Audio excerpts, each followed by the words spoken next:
할렐루야, 여러분들 반갑습니다. 서초지방의 모든 교회와 성도들 가운데 이 코로나 위기의 상황 속에서도 하나님의 은혜와 말씀의 축복이 함께 하시기를 축복합니다. 이 시간에는 선교적 교회 누가복음 사도행전에 대해서 좀 살펴보려고 합니다. 이 누가복음 사도행전의 가장 중요한 핵심 구절은 사도행전 1장 8절입니다. 오직 성령이 너에게 임하시면 너희가 권능을 받고 예루살렘과 온 유대와 사마리아와 땅 끝까지 이르러 내 증인이 되리라 하시니라. 이 말씀이 두말할 나위 없이 핵심 말씀이죠. 자, 먼저 이 누가복음과 사도행전의 성격을 여러분들이 분명히 아셔야 합니다. 우리는 대개 신약 성경 가운데 가장 큰 영향을 준 사람 하면 사도 바울이라고 생각을 하죠. 네, 맞죠? 그런데 이 누가복음 사도행전 역시 이 신약 성경에 굉장히 큰 영향을 가지고 있다고 말할 수 있습니다. 분량으로 따지면요, 이 누가복음과 사도행전을 합하면 바울 서신보다 훨씬 두꺼워요. 그리고 사도 요한의 이름으로 기록된 요한복음, 요한계시록, 요한서신 다 합쳐도 누가복음 사도행전 합한 것보다 분량이 작습니다. 그러니까 신약 성경 가운데 사실은 누가복음과 사도행전을 합한 거, 누가복음과 사도행전의 저자가 동일하다고 보거든요. 이 누가복음과 사도행전을 합한 분량이 제일 많아요. 그러니까 사도 바울 못지않은 영향력을 가지고 있는 책이다 하는 것을 알 수가 있습니다. 그래서 누가복음과 사도행전은 다른 저자의 기록의 책이 아니라 동일한 저자의 단행본 제1권 그리고 제2권 이렇게 학자들은 주장하고 있어요. 왜냐하면 누가복음도 사도행전도 수신자가 다 데오빌로예요. 데오빌로라는 사람에게 헌정돼 있어요. 누가복음 1장 3절에도 데오빌로 각하에게 차례대로 써 보내는 것이 좋은 줄 알았노니, 사도행전 1장 1절에 데오빌로요 내가 먼저 쓴 글에는, 이 먼저 쓴 글이 뭘까요? 누가복음이에요. 그래서 학자들은 누가복음과 사도행전을 따로 구분하지 않고 룩 액츠, 누가 문서라, 누가 행전이라, 대부분의 영미 계통이나 이제 유럽의 학자들도 이렇게 주장하고 있습니다. 그래서 누가복음 따로 사도행전 따로 보는 게 아니라 누가복음과 사도행전을 함께 봐야 한다 하는 것입니다. 두 번째, 이 누가문서, 누가행전 구조를 보면요, 쉬워요. 간단합니다. 누가복음은 바로 갈릴리로부터 시작해서 예루살렘까지, 예수님의 활동이 갈릴리로부터 시작해서 예루살렘까지, 이게 누가복음의 구조고요. 사도행전의 구조는 예수님이 부활하신 이후에 시작된, 그들의 제자들로부터, 교회로부터 시작된 예수 복음 운동이 예루살렘에서 시작했잖아요. 그 예루살렘에서 시작한 복음 운동이 땅끝까지, 땅끝이 당시에 로마, 스페인이라고 생각했잖아요. 그 땅끝까지 전진해가는 그런 구조를 가지고 있습니다. 세 번째로 우리가 살펴볼 것은, 그렇다면 이 누가행전, 누가문서를 왜 기록했는가? 제일 중요한 부분 중에 하나라고 볼 수 있죠. 첫 번째 이유는요, 종말의 지연입니다. 여러분, 당시에 이 신약 성경이 기록된 당시의 1세기 후반, 당시에 교회가 직면한 가장 중요한 문제가 뭐냐면, 자기들이 이 시대 마지막 시대에 살고 있다고 생각했어요. 왜냐하면 마가복음 9장 1절에 보니까 또 그들에게 이르시되 내가 진실로 진실로 너에게 이르노니 여기 서 있는 사람 중에 죽기 전에 하나님 나라가 권능으로 임하는 것을 볼 자도 있느니라 하시니라. 자, 이 말씀을 당시에 1세기 후반에 초대 기독교인들은 어떻게 문자 그대로 받아들여서, 그러니까 우리가 죽기 전에 예수님께서 올 거다. 우리가 죽기 전에 예수님께서 재림해서 오실 거다. 이런 아주 임박한 종말론 신앙을 갖고 있었던 사람들이 당시의 초대교회 대부분의 교인들이었어요. 자, 근데 이제 문제가 뭡니까? 문제가 이제 예수님 곁에 있었던 제자들이 한 사람 한 사람 다 이제 죽어가기 시작하는 거예요. 그런데 예수님은 안 오세요. 이게 이 당시에 굉장히 중요한 문제였던 것 같아요. 그렇죠? 예수님이 금방 오신다고 했는데 이 말씀을 그냥 문자 그대로 받아들여서 예수님이 곧 오시는데 안 오신단 말이에요. 그러면서 이 초대교회 안에 이 종말론에 대한 분명한 지침과 그리고 이 예수님의 재림의 기대에 대한 이 부분에 대해서 뭔가 교훈을 줘야 할 필요성을 느낀 거죠. 자, 이 누가복음에 보면요, 바로 이 문제를 누가는 다루고 있는 거예요. 그래서 누가복음과 사도행전에 보면 이와 같은 왜 재림이 지연되고 있느냐, 왜 예수님이 오시지 않느냐, 아직까지 이 문제에 대해서 답하기 위해서 누가가 누가복음과 사도행전에서 강조하고 있는 것은 뭐냐면 구속사예요. 구속사. 자, 예수님의 임박한 종말이 오기 전에 이 땅에서 해야 할 사명이 있는데 그것은 복음을 땅끝까지 전하는 것이다. 자, 이 문제를 아주 적극적으로 공식적으로 다루었던 복음서 그리고 행전이 바로 누가복음과 사도행전이었다. 그래서 지금 이 시대는 예수님께서 오실 때까지 지금 이 시대는 바로 교회의 시대예요. 선교의 시대다.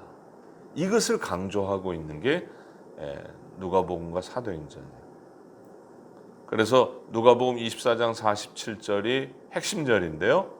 또 그의 이름으로 죄사함 받게 하는 회개가 예루살렘에 시작하여 모든 족속에 전파될 것이 기록되었으니 이렇게 해놓고 두 번째 볼륨인 사도행전에 가서는 사도행전 1장 8절 오직 성령이 너에게 임하시면 너희가 권능을 받고 예루살렘과 온 유대와 사마리아 땅끝까지로 내 증인이 되리라 하시니라. 그러니까 다시 말해서 이와 같은 복음이 예루살렘 갈릴리에서 시작된 복음이 예루살렘 그 다음에 예루살렘을 거쳐 이제 땅끝까지 전해지는 그와 같은 교회 시대, 선교의 시대를 거쳐서 주님이 재림하시게 될 거다. 이것을 분명하게 하기 위해서 누가복음의 저자는 이것을 강조하고 있다. 자, 두 번째는요, 정치적인 변증입니다. 좀 어려운 얘기가 될 수도 있겠는데 왜 누가복음과 사도행전을 기록했느냐? 첫 번째는 종말론에 대한 문제였어요.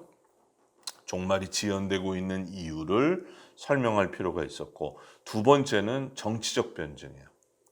당시에 로마 당국에 의해서 예수님이 세상 사람들에게는 어떻게 보였을까요? 당시 로마 당국에 의해서 유죄 판결을 받아 십자가에서 극형에서 처형돼서 죽은 거잖아요. 그러니까 이런 최고의 사형 집행을 당한 사람을 주님이라고, 그분을 구세주라고 전한다고 하는 거, 이거를 갖다가 사람들에게 전도한다고 하는 거, 이 굉장한 부담이 있었겠죠. 그래서 누가가 의사잖아요. 똑똑한 사람이죠. 누가는 바로 이런 문제들 현안에 부딪히면서 사실은 예수님은 로마 당국이 죽이려고 했던 게 아니라 바로 유대인들이 자꾸 예수를 죽이려고 해서 결국은 할 수 없이 로마 당국에서 이런 사형을 집행한 것이다. 이런 분위기의 이야기를 누가복음과 사도행전에서 굉장히 강조하고 있습니다. 자, 그래서 당시에 누가는 로마와 기독교의 관계가 대립적이고 투쟁적인 관계가 아니라 아주 우호적이고 호의적인 관계였다는 것을 밝힘으로써 전도의 장애를 극복하고 돌파하려고 하는 의도가 이 누가복음과 사도행전에 나타나 있어요. 한번 찾아볼까요? 자, 누가복음 23장 4절에 보니까 빌라도가 대제사장들과 무리에게 이르되 내가 보니 이 사람에게 죄가 없도다. 이 말씀이요. 연거푸 3번 나와요. 누가복음 23장 13절 14절에도 누가복음 23장 22절에도요. 연거푸 3번 나와요.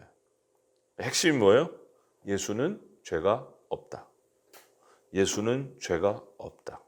이것을 당시에 유대를 다스렸던 총독 빌라도의 입을 통해서 공개적으로 선포하고 있어요. 그러니까 누가복음을 통해서 당시의 기독교인들에게 예수는 로마 당국에 의해서 공개적으로 유죄를 판결받아서 그래서 사형된 그거 아니다. 로마 당국은 예수를 죽일 의도가 없었다. 그런데 유대인들이 예수를 죽인 거다. 이 사실을 굉장히 드러내고 부각하고 강조했다는 것을 누가복음을 통해서 알 수가 있어요. 왜? 로마와 기독교의 관계를 잘 개선해야 복음을 전할 수가 있으니까 이 부분에 대해서 변증할 필요가 있었다는 거죠. 사도행전에서 이게요, 재밌게 또 나와요.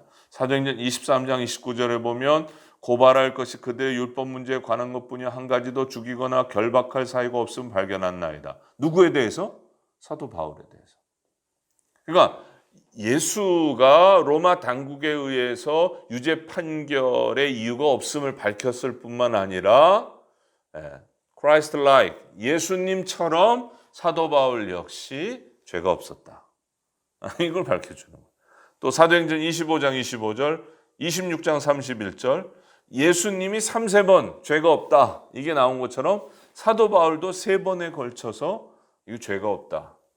로마 당국자의 입에 의해서 공식적으로 3번씩 사도 바울의 무죄를 주장하는 말씀이 나오고 있어요. 그래서 이걸 통해서 우리가 알 수 있는 게 뭐냐면 누가는 굉장한 변증가예요. 단순히 예수님의 행적이나 초대교회 사도들의 행적을 기록한 사람이 아니라 어떤 분명한 신학적인 의도를 가지고 복음서와 사도행전을 기록했다는 것을 알 수가 있어요. 그게 여러 가지가 있지만 그중에 핵심적으로 뽑을 게 2가지라는 거예요. 하나는 종말 지연. 왜 종말이 지연되느냐? 복음을 전해야 된다는 거죠. 교회의 시대, 선교의 시대가 먼저 있은 다음에 종말이 온다. 구속사에 대한 얘기죠. 그 다음에 2번째는 뭐냐? 예수나 사도 바울이 로마 당국에 의해서 공식적으로 유죄 판결을 받은 사람이 아니다. 유대인들이 죽인 거다. 여기에 대해서 변증할 목적이 있었다는 거죠. 자, 4번째로 우리가 좀 살펴볼게요. 누가문서의 특징이에요. 자, 이걸 보면 누가복음과 사도행전을 더 분명히 알 수가 있는 거예요. 첫 번째는 가난한 자에 대한 관심입니다. 다른 복음서와 달리 누가복음과 사도행전은요, 가난한 자에 대한 관심이 아주 특출나게 표현되어 있어요. 자, 누가복음 4장 18절, 예수님의 첫 설교라고 얘기하는 누가복음 4장 18절에 아예 이렇게 천명을 합니다. 주의 성령이 내게 임하셨으니 이는 가난한 자에게 복음을 전하게 하시려고 그랬어요. 대상이 가난한 자에게요. 아예 예수님의 첫 설교에 가난한 자를 강조하고 있어요. 또 누가복음 6장 20절에 보니까 요 마태복음 5장 3절의 그 산상설교 요것과 좀 비교가 되는 부분인데요. 예수께서 눈을 들어 제자들을 보시고 이르시되 누가복음에서는 너희 가난한 자는 복이 있나니 그랬어요. 근데 마태복음은 심령이 가난한 자는 복이 있나니 그랬어요. 그러니까 누가는 심령이 가난한 자라고 하지 않고 가난한 자는 복이 있나니 그랬어요. 이게 아주 복음서 저자들에 의해서 그들의 신학적인 관심이 그렇게 표출되어 있는 말씀이라고 보고 있어요. 그러니까 누가는 가난한 자에 대한 관심이 있는 거예요. 그 당시에 가난한 자들. 자, 누가복음 14장 12절 13절 여기서도 마찬가지예요. 여기서도 가난한 자에 대한 관심. 누가복음 18장 22절 마찬가지예요. 너희들 다 가난한 자들에게 주라. 그래서 첫 번째 누가복음과 사도행전의 특징은 가난한 자를 대상으로 하고 있다. 특별한 관심을 갖고 있다. 두 번째는요, 세리와 죄인에 대한 관심이에요. 누가는 특별히 예수님 당시에 세리와 죄인을 아주 그 중요한 존재로 복음을 전할 대상으로 강조하고 있어요.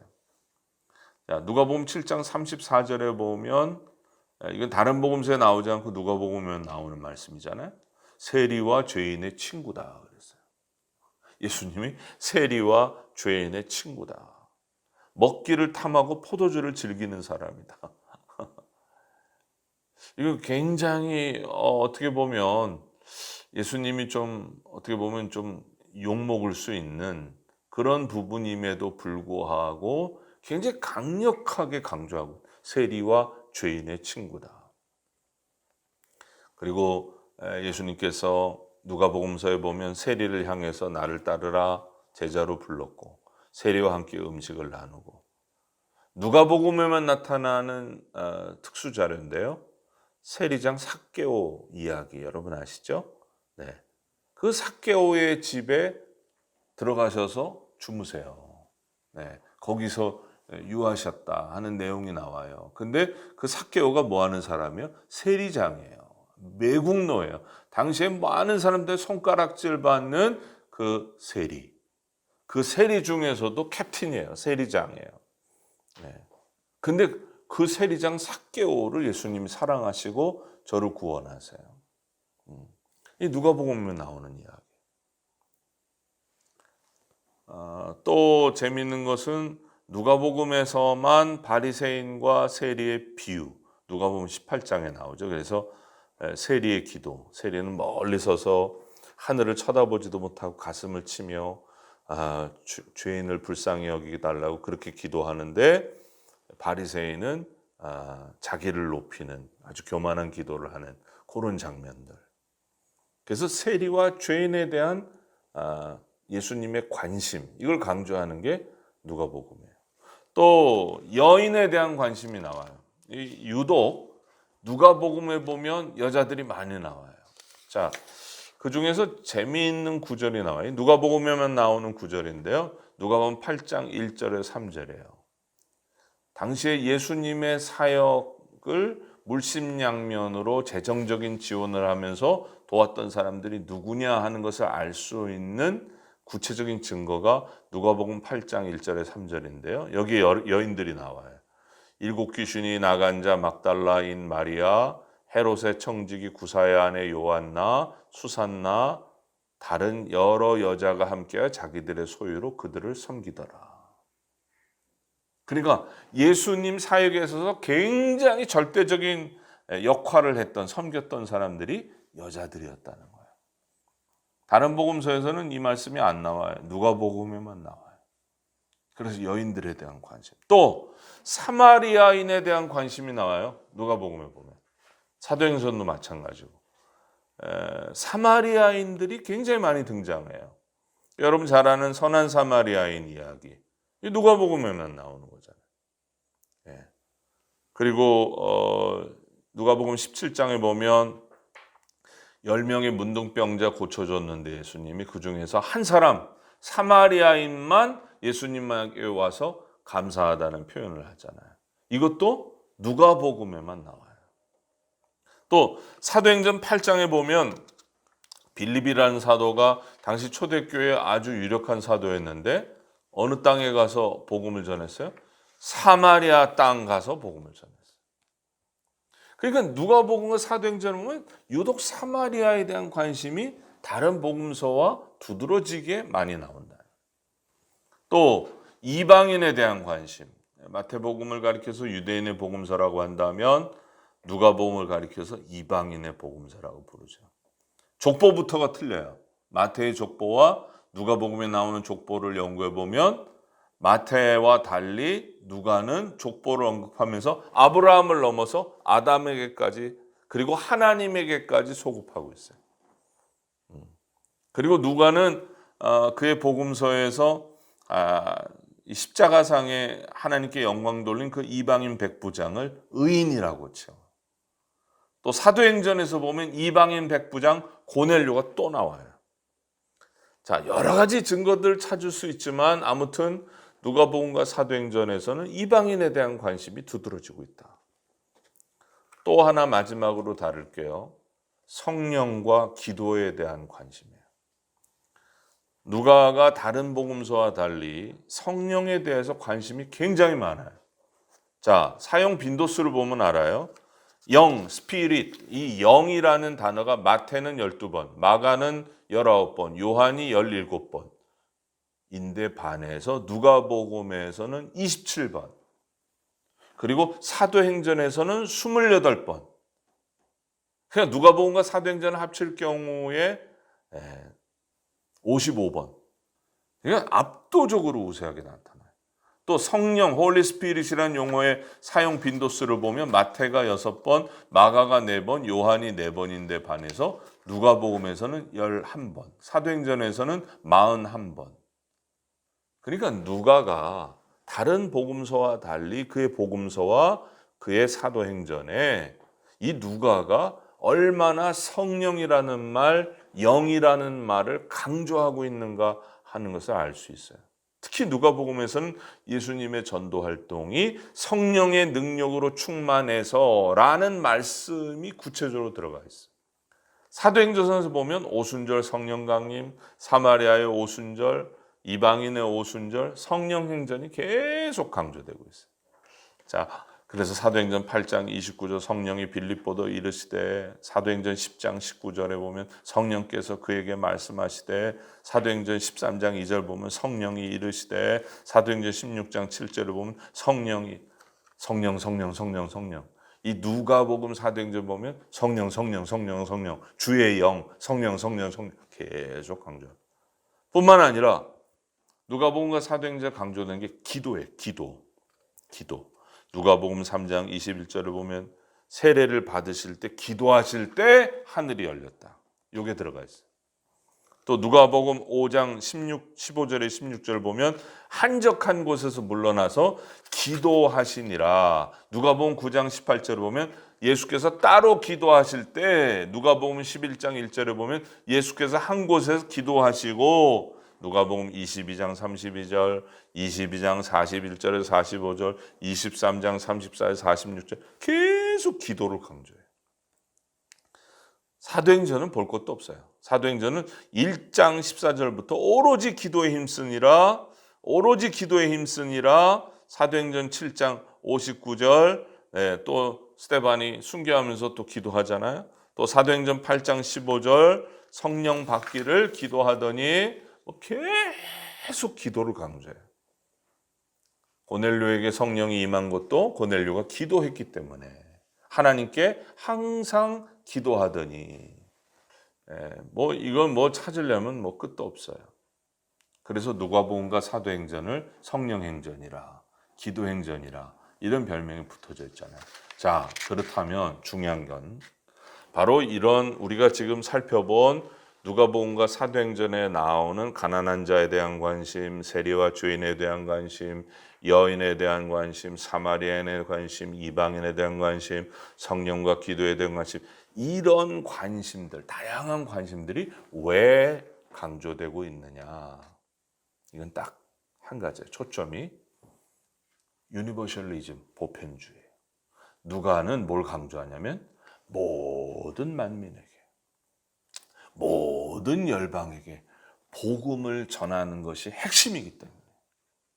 그래서 이런 다양한 계층과 다양한 관심 속에서 이런 관심을 가지고 바로 선교적인 관심으로 볼 수 있다 하는 것이 결론이에요. 그래서 한마디로 얘기하면 누가는 선교사였고 누가복음 사도행전이야말로 선교적 교회를 위한 텍스트북, 교과서로 그렇게 의도되어져서 기록된 책들이다. 이렇게 볼 수 있는 거죠.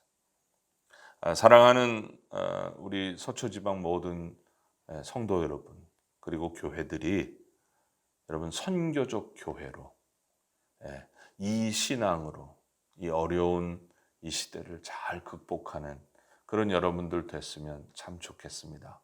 앞으로 누가복음 사도행전을 여러분들 사랑하시면서 함께 잘 정독해서 읽었으면 좋겠습니다. 감사합니다. 할렐루야.